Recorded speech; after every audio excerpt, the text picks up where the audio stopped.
नमस्कार, स्वागत है आप सबका stunning Bharat by Deepti Arya channel में। कैसे हैं आप लोग? भारत के विभिन्न क्षेत्रों में वर्ष भर में कई दिन नव वर्ष के रूप में मनाए जाते हैं। जैसे जैसे वर्तमान वर्ष एक नए साल के लिए रास्ता देने के लिए तैयार हो रहा है, चारों ओर खुशी खुशी उत्साह और उत्सव की भावना है। यदि आप इस दिन का जश्न मनाने के लिए विदेश जाने की योजना बना रहे हैं तो रुकें, अपने इस खूबसूरत देश को पहले देखें, इसके बारे में सोचें। जब आपने अभी तक अपने देश का भ्रमण नहीं किया है तो विदेश यात्रा क्यों करें? पहले अपने देश के बारे में जानें। पुराने साल को अलविदा कहने और सकारात्मक ऊर्जा उत्साह के साथ नए साल का स्वागत करने का यही सही समय है। क्या आप जानते हैं कि नए साल को भारत में अलग अलग तरीकों से मनाया जाता है? आप इनमें किसी भी गंतव्य की यात्रा की योजना बनाएं और वहां पर पहुंचकर उत्सव का आनंद लें। जैसे कि उगादि तेलुगु नव वर्ष है, पुंथडू तमिल नव वर्ष है, बैसाखी पंजाबी नया वर्ष है, वहीं बोहाग बिहू को असमिया नव वर्ष भी कहते हैं। आज सिर्फ इस एक वीडियो में आप जानेंगे कि भारत में अलग अलग जगह में नया वर्ष कैसे और कब मनाया जाता है। तो चलिए देखते हैं। हमारे इस भारत देश में नव वर्ष मनाने के लिए चंद्र सौर कैलेंडर का पालन किया जाता है। चूँकि सारे हिंदू धार्मिक त्यौहार विक्रम संवत पर आधारित हैं, इसलिए उत्तर भारत में प्रचलित महीनों की जो तिथियां होती हैं वो विक्रम संवत में, जैसे कि चैत्र शुक्ल पक्ष के पहले दिन से ही शुरू हो जाती हैं। वहीं गुजरात में दिवाली के दिन चौथे दिन को विक्रम संवत कैलेंडर की कार्तिक माह में पहले दिन के रूप में मनाया जाता है। बैसाखी ये सौर पंचांग के आधार पर 14 अप्रैल को इस बार मनाई जाएगी। ये वैसे तो चैत मास में मनाई जाती है और इसको पंजाब, चंडीगढ़, हरियाणा, जम्मू और दिल्ली के कुछ हिस्सों में बहुत ही अच्छे तरीके से मनाया जाता है। बैसाखी बैसाख महीने के पहले दिन को चिन्हित करती है, जो पारंपरिक रूप से प्रतिवर्ष 13 अप्रैल और कभी कभी 14 अप्रैल को भी मनाई जाती है। इसे मुख्य रूप से पंजाब और उत्तरी भारत में वसंत फसल उत्सव के रूप में देखा जाता है। अब बात करते हैं चैत्र नवरात्रि की। जी हाँ, ये हिंदू चंद्र नव वर्ष पर आधारित है, जो कि वैसे तो मार्च और अप्रैल में मनाई जाती है, लेकिन समय समय पर इसकी डेट चेंज होती रहती है। इसको बिहार, उत्तर प्रदेश, मध्य प्रदेश, छत्तीसगढ़, झारखंड और दिल्ली के कुछ हिस्सों में नव वर्ष के रूप में मनाया जाता है। अब बात करते हैं कि आंध्र प्रदेश, तेलंगाना, कर्नाटक और गोवा के कुछ हिस्सों में नव वर्ष कब मनाया जाता है। तो ये मनाया जाता है मार्च और अप्रैल में, जो कि तिथि के हिसाब से बदलती रहती है। इस उगादि त्यौहार को यहाँ के हिस्सों में नया वर्ष के रूप में मनाया जाता है। अब बात करते हैं महाराष्ट्र और गोवा यानी कोंकण के कुछ हिस्सों में गुड़ी पड़वा बहुत ही प्रसिद्ध त्यौहार है, जिसको नए वर्ष के रूप में मनाते हैं। ये भी मार्च और अप्रैल में मनाया जाता है, जो कि चंद्र पंचांग पर आधारित है। इसको मुख्य रूप से मराठी और कोंकणी विरासत के लोग मनाते हैं। इस दिन महाराष्ट्र में लोग अपने घरों को साफ सुथरा करते हैं और रंग बिरंगी रंगोलियां और गुड़ियों से सजाते हैं। ये हर साल चैत्र शुक्ल प्रतिपदा को मनाया जाता है।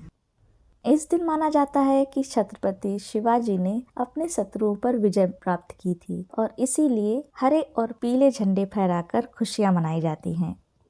अब बात करें अगर कश्मीर की, जी हाँ, जिसको हम जन्नत भी कहते हैं, तो नवरे या कश्मीरी नव वर्ष हिंदुओं या कश्मीरी पंडितों के द्वारा मनाए जाने वाला एक त्यौहार है। यह त्यौहार देवी शारिका को समर्पित है। चंद्र पंचांग के अनुसार इसको मार्च और अप्रैल में मनाया जाता है, जिसकी तिथि समय समय पर बदलती रहती है। कच्छ जिला यह पश्चिम भारत में गुजरात राज्य का एक हिस्सा है। यहाँ पर जून और जुलाई में चंद्र पंचांग के अनुसार आषाढ़ी बीज मनाया जाता है। यहाँ के लोग इसको नए वर्ष के रूप में मनाते हैं। अब बात करते हैं गुजरात की। जी हाँ, गुजरात में नूतन वर्ष अक्टूबर और नवंबर को मनाया जाता है, जो कि चंद्र पंचांग पर आधारित है।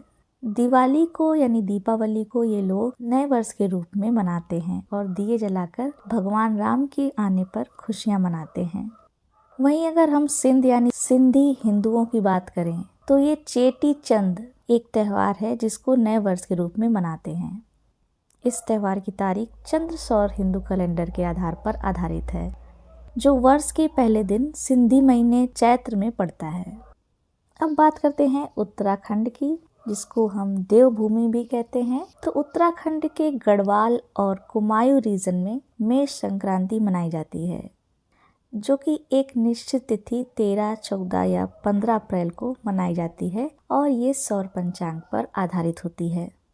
अगर तमिलनाडु की बात करें, जो भारत का सबसे दक्षिणी राज्य है और क्षेत्रफल के हिसाब से 10वां सबसे बड़ा भारतीय राज्य है, तो यहाँ पर पुथंडू नामक त्यौहार, जिसकी तिथि 13, 14 और 15 अप्रैल है। जैसे कि पहले मैंने बताया कि मेष संक्रांति की भी 13, 14 और 15 अप्रैल ही एक निश्चित तिथि होती है और ये भी सौर पंचांग पर आधारित है। यानी कि नाम बदल गए हैं, लेकिन नव वर्ष दोनों ही जगह उत्तराखंड और तमिलनाडु में एक ही मनाया जाता है, एक ही दिन। सौर पंचांग के आधार पर 13, 14, 15 अप्रैल, जो कि एक निश्चित तिथि है, विशु नामक पारंपरिक त्यौहार मनाया जाता है, जिसको ये लोग नव वर्ष के रूप में मनाते हैं। तो वहीं कोल्लम युग कैलेंडर के अनुसार पहला चिंगम यानी 17 और 18 अगस्त को नव वर्ष के रूप में केरला के लोग मनाते हैं।